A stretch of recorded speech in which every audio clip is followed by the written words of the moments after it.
Dan sekitar jam 1 malam, bener kejadian warga Malang. Awalnya ada suara barang jatuh tuh dari kamar Sarah, kayak brak, kayak ini kenceng ya, kayak lemari kebanting gitu loh. Nah langsung bangun tuh, keluar kamar. Vivi juga udah berdiri di lorong. Mereka ketok-ketokin tuh pintu Sarah. Sarah.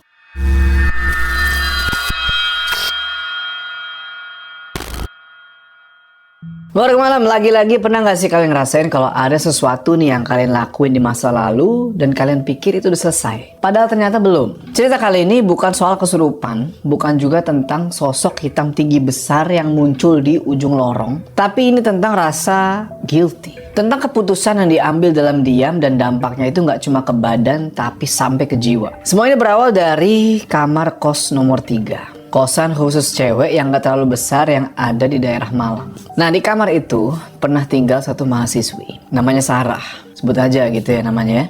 Kelihatannya pendiam, kalem biasa aja. Tapi gak ada yang tahu kalau di balik pintu kamar dia itu, dia lagi nyembunyiin satu rahasia yang pelan-pelan justru malah merusak hidupnya sendiri. Jadi bikin merinding adalah sampai sekarang kamar itu setelah kejadian-kejadian ini ya, kamar itu nggak pernah dipakai lagi. Karena setiap orang yang masuk ke kamar itu coba buat tinggal, pasti bakal ngedengar suara yang sama. Yang akhirnya kamar itu di blacklist. Ada apa sih sebenarnya?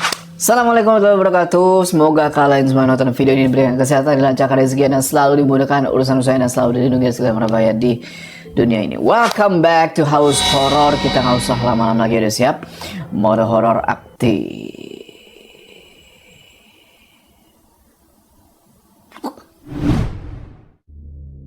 Jadi gue dapat cerita ini dari seseorang perempuan gitu ya, yang sebut aja namanya Nana. Dimana dia ini kirim email ke tim dan dia ini cerita. Jadi Nana ini dulu kuliah bro di salah satu universitas yang di Malang. Ngambil jurusan ilmu komunikasi, waktu itu dia semester 6. Nah dia ngekos nih di satu daerah namanya Lowok Waru. Sorry ya kalau gue salah sebut. Lowok Waru. Itu deket kampus. Nah, kosannya ini khusus cewek. Bangunannya itu panjang kayak lorong, kamarnya itu ada 7. Yang punya kosan namanya Bu Darmi, tinggal di bagian depan rumah. Kosan ini bisa dibilang modelannya itu semi-semi modern lah. Ada ruang tamu kecil, ada dapur bareng, ada kamar mandi luar 2, dan tiap kamar itu dikasih gembok sendiri-sendiri. Lu bayangin bro, dia nggak pakai kunci tapi gembok. Di situ nggak ada satpam. Makanya Bu Darmi ini bawel bro, ngingetin jam malam dan jangan lupa gembok itu kamar. Nana udah 2 tahun tinggal di kosan itu. Udah akrab lah sama anak-anak kosan yang lain, termasuk Vivi. Vivi ini anak jurusan hukum, yang kamar itu di pojok. Suasana